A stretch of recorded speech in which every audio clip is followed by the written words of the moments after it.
Yan, ako muna magsusundo sa mga anak ko. At ang aking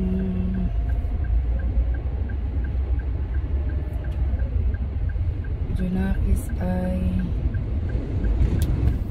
Hello mga ka-KG, ayan, nagsusolo lang ako dyan na magsusundo sa aking mga anak at ito ang aking first time ng pagsundo na walang kasama.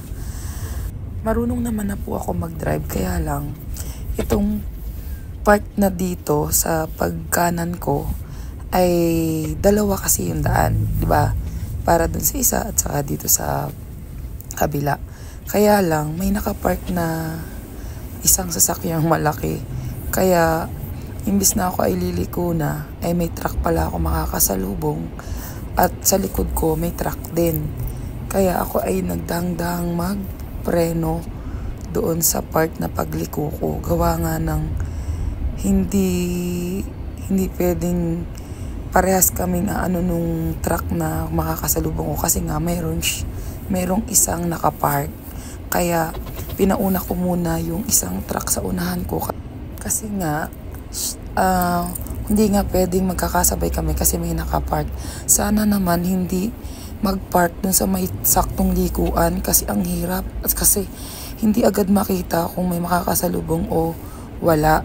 Tapos yung truck ko namang nasa likod ay tutok na tutok naman sa akin. Kaya ang hirap. Kasi oo, baguhan pa lang ako. Pero yung nakapark talagang sasakyan doon sa may pagliko bigla ay talaga namang ang hirap ng ganon pala pag yung may nakapark. Dapat walang nagpapark sa ganon. Kaya yan dito, gulat na gulat talaga ako dyan. At talagang sabi ko, aba, ay kahirap pala pag ganon. At halos di ako makahinga dyan sa pangyayaring yan. Kasi talagang gulat ko talaga, bubulaga sa iyo ang truck. Tapos sa likod mo may truck. Sabay busina yung truck sa likod ko. Ay, grabe. Gulat talaga ako dyan. Ang hirap ng ganong sitwasyon. Dapat po wag mag-park naman dun sa likuan. Ang hirap po ng sitwasyon talaga pag ganon. Ang liit na nga ng daan dito sa amin. May nagpa-park pa sa kalsada na likuan pa.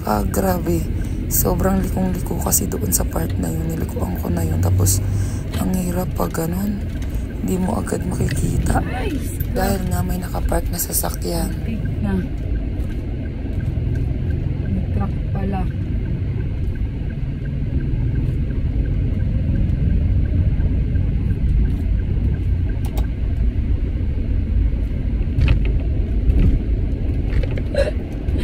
Grabe. First time ko lang magsundo sa anak na solo. Hindi ko makahinga. Pinagpawisan ako doon na. Ito na, sundo na tayo sa mga anak ko.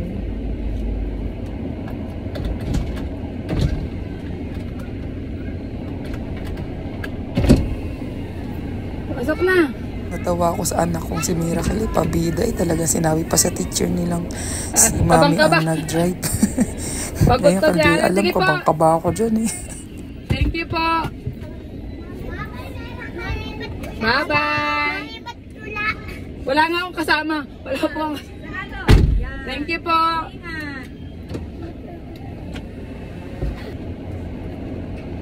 Mami, napatuloy kayo ni Daddy. Ano naman na si Mami? Napapagod kasi si Daddy. Galing po sa ano. Hi kayo. Tayo pupunta, Mami. Oy, uwi muna. Mamaya daw tayo pupunta sa plaza ulit. Gawa na nandyan daw si JJ sa plaza. Hi kayo. Kasi po, napalit kami damit. Mami. Opo, papalit muna po ng damit. Yung pambahay. Opo. Yung pambahay na tingnan mo. Mami, yung bracelet ko nasa bag ko. Doon sa lagayan ng pencil ko. Opo. Kakasaray mo yung pintuan mo, mainit. Mabaho nga.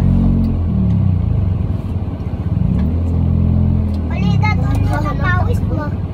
Oo nga anak eh, medyo... Ako din tulo. Hindi ko alam eh kung ano ako. Sa ilong.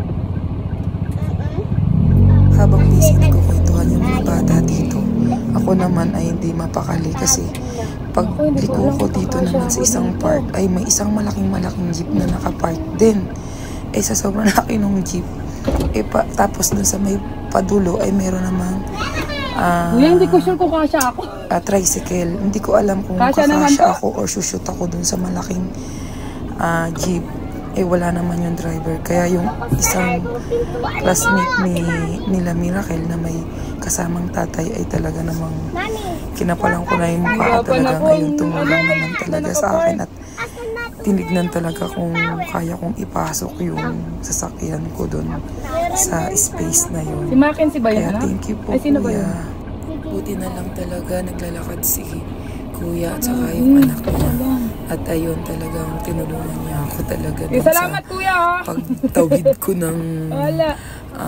Kinabahan jeep ako, na yun. Kasi nga baka mapasayad ako talagang parang gabok na lang ata. Ayan, buti naman ako ay nakaraos dyan. Ay nako, yung araw na to talaga ay blessing. At nakauwi kami ng maayos. Habang yung mga bata ay talagang pawis na pawis dyan. Kasi siguro naglaro habang iniintay ako. Tapos yung init naman kasi talaga yung kahit naka-aircon kami ay mainit talaga. Gawa nga ng tirik na tirik talaga yung araw. At yung mga bata ay walang kaalam-alam na kung ano na yung pinagdadaanan ko. Salamat po. Talaga Hindi po naman, siya sarap dumaan. dumaan. Maging bata. Dahil nga Pandan Festival dito sa amin, ang daming no Dito ba entry. pwede, anak? At dahil nga Dito ba tayo ako dadaan? naman ay laging hinatid, ay alam nila yung mga daan-daan. Ako No naman entry ay din to. talagang hindi nga ako pa matandain sa daan at saka kahit pag naglalakad ako, minsan nagchat pa ako kay Lamare kung tama ba yung daan ko, saan ako dadaan pa kahit naglalakad ako minsan. Kasi nga hindi ako nalabas basta ng bahay at hindi ko rin alam yung mga daan-daan pag naglalakad dun sa aming bayan. Kaya ayan, yung anak ko ang tinatanong ko dyan. Tatawa nga ako kasi yung daan niya. Ayan, pero nakita ko pa na yung no entry. Di kami dire-diretso na lang. Ang hirap nga kasi nung no entry pa minsan kasi nasa may sulok pa. Kaya, ayun, dire-diretso. Wait lang, hindi ko nga alam Si eh. Miracle talaga, silip-silip Kung pwede siya na sa ba bintana, dito? Pero hindi niya inaano yung ulo niya doon. Kasi lagi ko siyang sinasabihan na wag kang lalampas ang Asan ang ulo sa bahay? bintana. Eh, talagang sinisilip nga siya, nagtuturo bahay na pwede na ganito tayo para alam dito. ko yung mga Ano ba to, lugar. simbahan? Para pag alam ko na kung saan ako dadaan. Pwede ba dito? Ayan, baka makakita niyo na sabihin niyo yung ano ko ay maano yung ulo ay hindi naman. Nakaganon lang siya, nakapantay siya dun sa may sa bintana. Lagi ko sinasabi sa kanila na pag magbubukas ng bintana ay huwag ilalabas ang ulo. Kaya ayan, sumisilip siya ay nasa loob siya ng mababa na kasi yung yung bubog pero nandun siya sa may loob.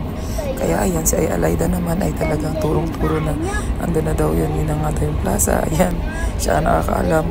Na-full memory na ako dito kaya ayan, naputol na yung video. Pero malapit na kami niyan sa bahay. Nakarating kami na Matiwasay, nakapark na maayos. Ayan, thank you for watching. Bye!